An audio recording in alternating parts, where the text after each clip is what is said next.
Osrednji del poročila je posvečen seveda posledicam te prelomnice, ki smo ji rekli zakon o prikritih vojnih grobišč in pokopov žrtev. Z nami je tudi gospa Ljudmila Novak, ki je odločilno prispevala k temu, največ pa iz strani komisije kolega Pavel Jamnik in dr. Mitja Ferenc. Tretji neposredni del tega dela, ki smo ga v teh 3 letih lahko pravili, pa bo predstavil potem dr. Uroš Košir. Pavel, kar izvolj.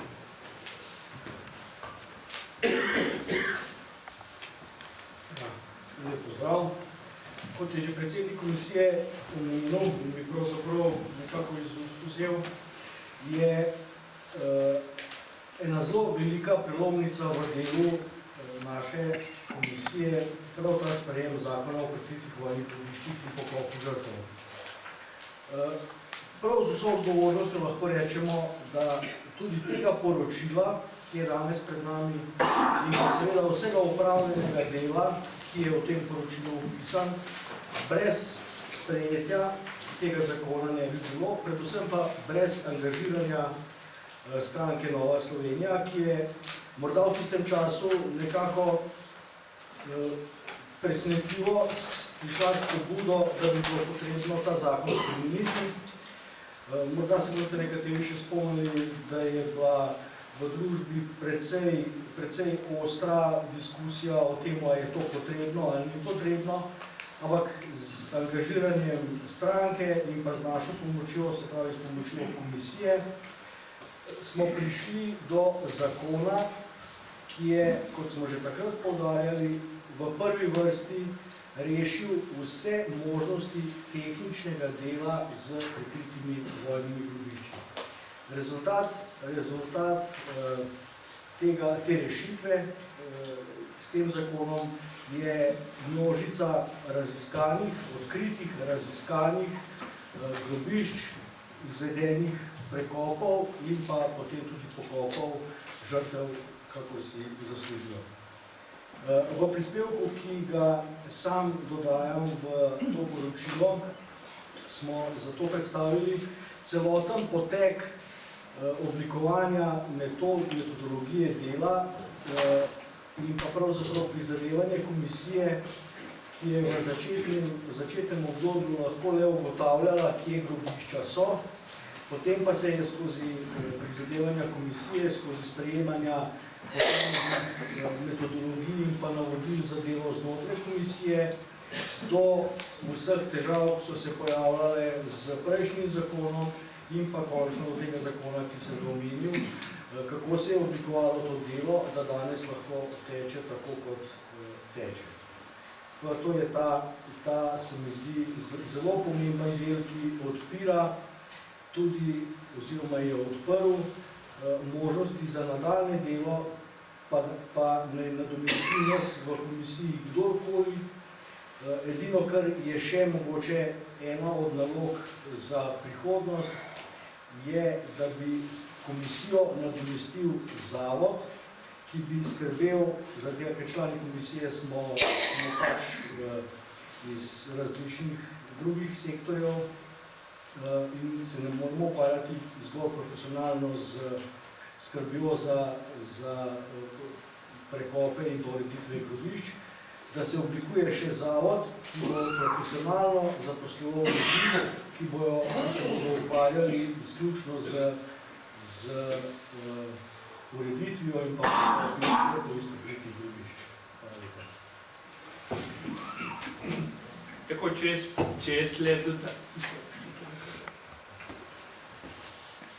če jaz lahko dodam, je seveda tukaj ni tako, te stvari niso tako skromne, kot bi bilo slišati. Pavel Jamnik je z dr. Petro Lebenskega lahko uveljavil in predstavil nekatere standarde tudi v mednarodnem okolju in njega imamo lahko osebno za začetnika slovenske forenzične arheologije. Tako da je da so ti standardi, ki so bili do zdaj preverjeni, ki so bili upoštevani v dosedanjem delu, so seveda prav na ta način doživeli svojo mednarodno informacijo. Dr. Mitja Ferenc je človek, ki od vsega začetka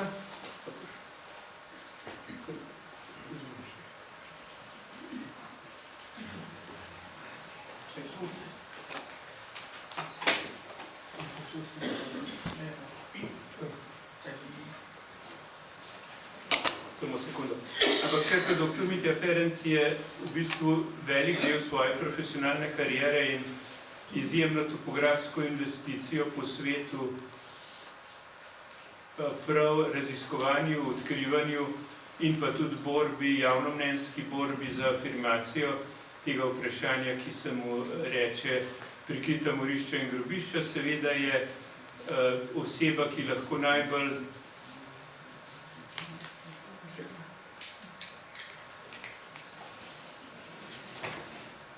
tehnika, bi rekel.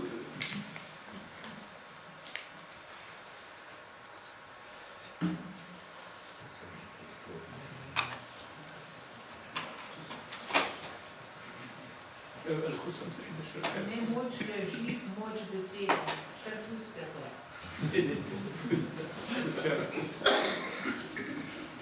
Ne, se bomo, če lahko nas Mitja malo greje, pa bomo najedli.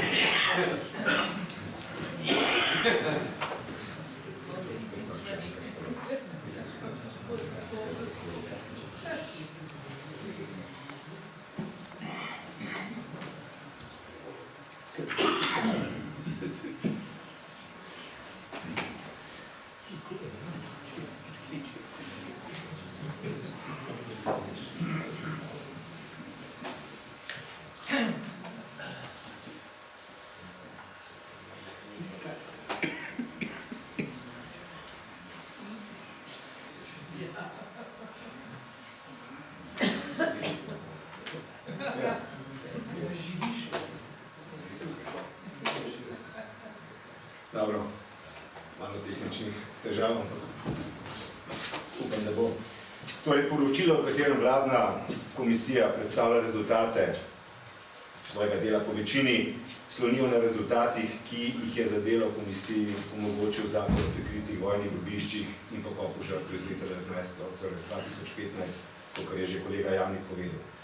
Obseg opravljenega dela, če bi to šlo naprej, dobro.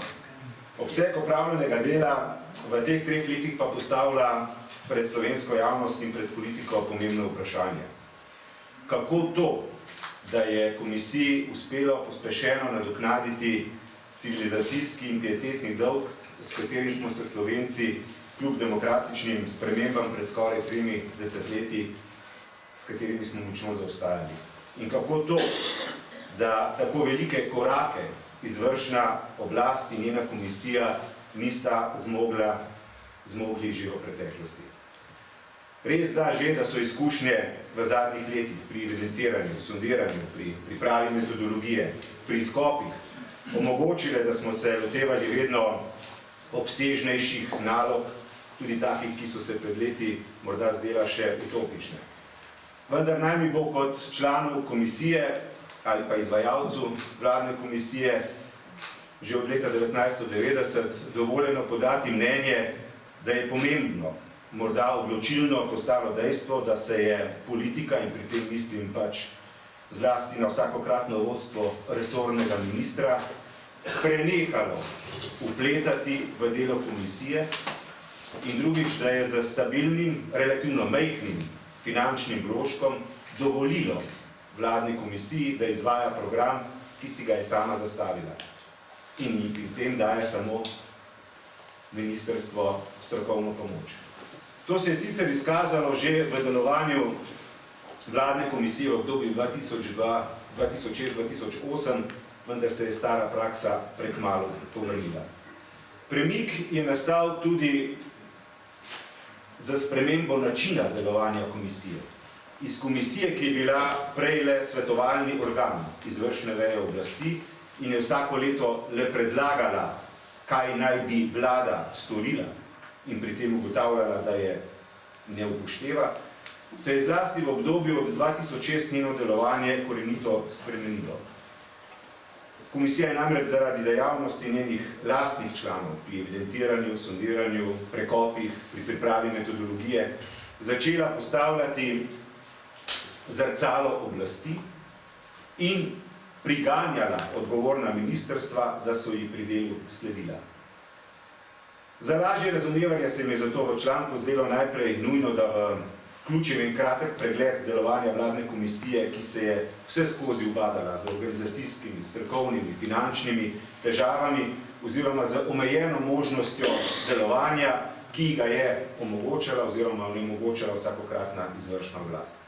Zato je razumljivo, da tudi večjih ambicij in rezultatov, ki bi jih člani komisije, predvsem pa svojci pomorjenih, želeli v tistem obdobju in pričakovali, ni bilo. V prvem desetletju po demokratičnih spremembah je država poskrbela le za nekaj simbolnih dejanj, medtem ko se konkretnega urejanja raziskovalna grobišč ni lotila. Fokus urejanja, če se spomnite, je bil le v dveh krajih, kjer naj bi zgradili dva simbolna spomenika v Kočevskem Rogu in na Teharjih, s katerimi bi le simbolno pokopali zamolčane žrtve. In na javnem natečaju izbrani spomenik v Kočevskem Rogu, kot veste, je bil postavljen šele 10 let po tistem, ko je bil izbran, in 14 let po spravni slovesnosti, in to na kraju, kjer, kot kaže, slovenskih žrtev niti ni. In kot vemo, ga je prehitel drugi spomenik, ki je bil celo črna gradnja, tako da danes na najbolj znanem grobišču v Sloveniji, Kočevskem Rogu, stojita dva državna spomenika. Enega je postavila Bajukova vlada, enega pa Ropova. In tudi drugi primer samo simbolnega urejanja je park spomina Teharja.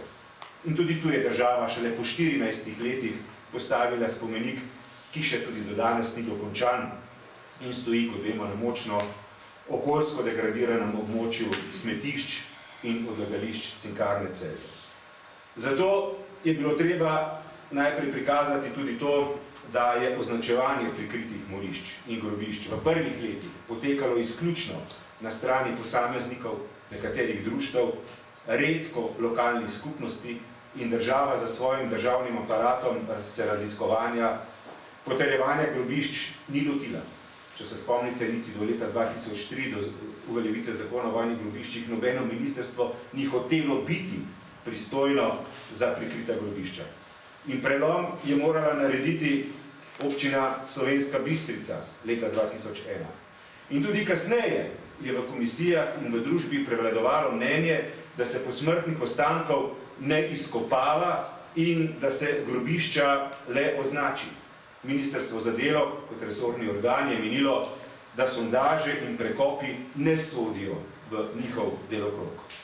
In tudi poskusi z začasnimi evidenčnimi tablicami in z enotnim bronastim spomenikom so se izjalovili. In šele leta 2001 je bilo mogoče začeti neko sistematično zbiranje podatkov o lokacijah prikritih grobišč. Z občasnimi presledki do leta 2009 se je v evidenco popisalo 600 takšnih krajev in to je omogočilo prve raziskave, ki se jih je vladna komisija lotila v letu 2006, in to je bila, ta baza je bila temelj za sistematično delo še danes. In želimo si, da po 10 letih, ko se je prenehalo vpisovati v to bazo, lahko delo ponovno nadaljevalo. In na podlagi redkih izkušenj smo v letu 2006 v komisiji predpisali metodologijo in postopke pri potrjevanju, sondiranju in izkopih iz teh grobišč, in v tistem obdobju se je raziskovalo v letu 2006 do 2009 na 130 lokacijah. Kot veste, sta se zgradili Kostnica in še druge stvari. Vendar, odkritje žrtev v rovu Svete Barbare v Hudi jami marca pred 10 leti, ki je presunilo slovensko javnost in tudi svetovno javnost, je bilo za takratno izvršno oblast preveč. Za izjemno kratkega poskusa v letu 2010 je vladni komisiji bilo več let onemogočeno vsakršno delovanje na področju raziskovanja in urejanja. Blokado izvršne oblasti je poskušala razrešiti opozicijska stranka Nova Slovenija, ki je leta 2015 pripravila zakon, namenjen le raziskavi in urejanju prikritih grobišč in pokopu žrtev v njih. Če se še spomnite, je bil zakon pospremljen z veliko skepse, zaničevanja, omalovaževanja, posmehov, kritike. In to strani tudi tistih, za katerih bi to najmanj pričakovali. in upam si trditi, da se je izkazalo, da so bili v zmoti.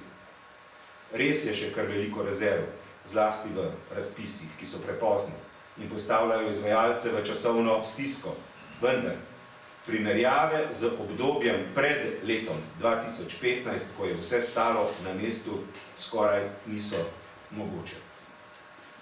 Pričakovanja, kako bo novi zakon zaživel v praksi, so bila velika. Začelo se je takoj po uveljavitvi zakona. Že v 2 mesecih je bil upravljen izkop iz 3 grobišč.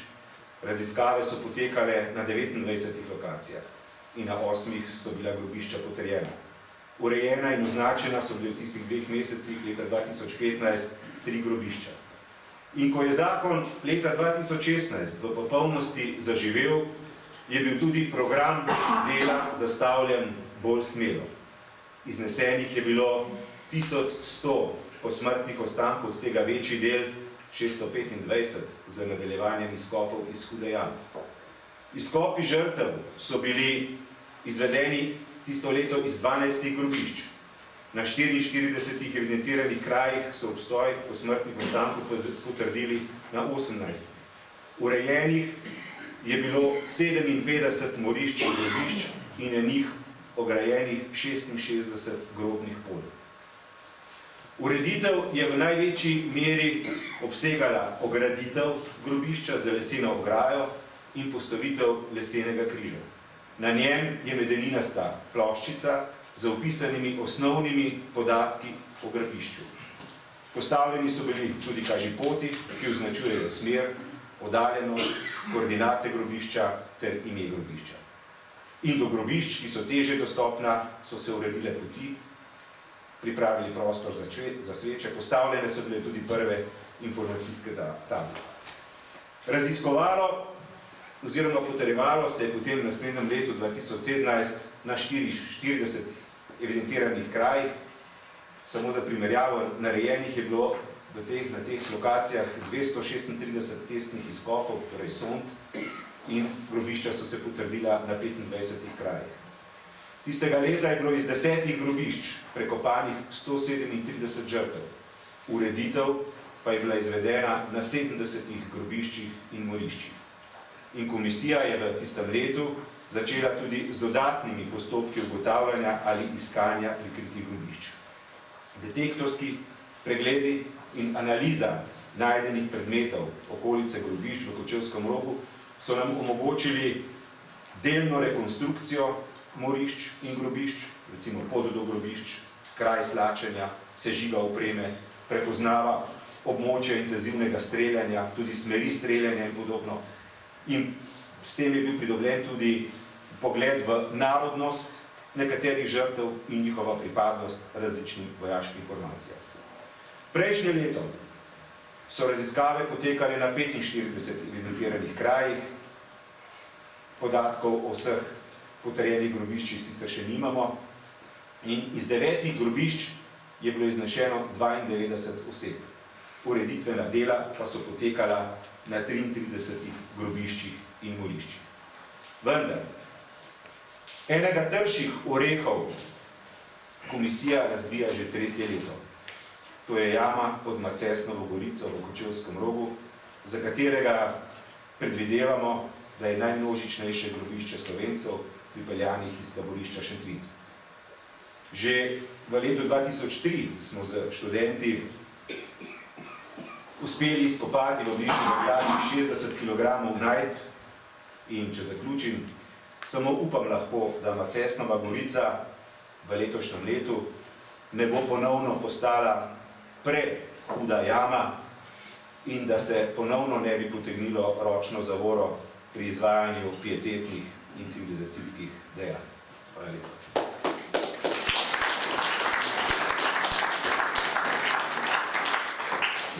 Doktor Uroš Košir je človek, ki je doktoriral iz pravzaprav recimo sodobne arheologije iz Prve svetovne vojne in vstopa v našo pripoved s tistim temeljnim premikom, z ilustracijo tistega temeljnega premika, ko se v bistvu človek sreča s človekom, se pravi, živi se srečamo z mrtvimi kot osebami, v kakršnem koli stanju jih že najdemo, in tisto, stanje, ki ga v Sloveniji imamo, se pravi, če že storilci in njihovi nasledniki lažejo, je pripoved izkopanih žrtev tisto, kar nam pove. Mi smo že s predstavitvijo izkopa posmrtnih ostankov Romov v Iški odprli pravzaprav tisti problem priznanja genocida, komunističnega genocida nad slovenskimi Romi.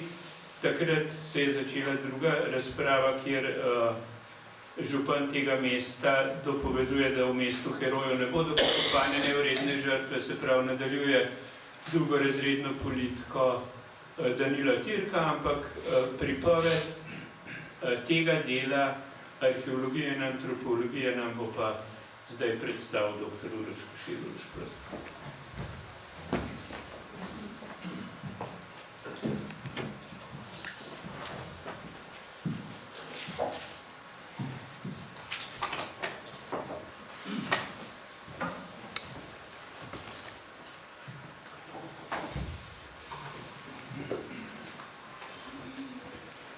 No, večji del poročil objave v bistvu zajema prispevke o rezultatih arheoloških raziskav in antropoloških analiz. Tem se posveča kar 39 prispevkov, od teh 39 sta 2 pregledna prispevka o sami arheologiji in antropologiji. 31 prispevkov se posveča rezultatom ekshumacijam, 2 prispevka govorita o sanitarnem iznosu človeških posmrtnih ostankov iz Kraških brezen, 4 prispevki pa obravnavajo že omenjene detektorske preglede v Morišču Kočevskem rogu. Za osnovo vseh prispevkov so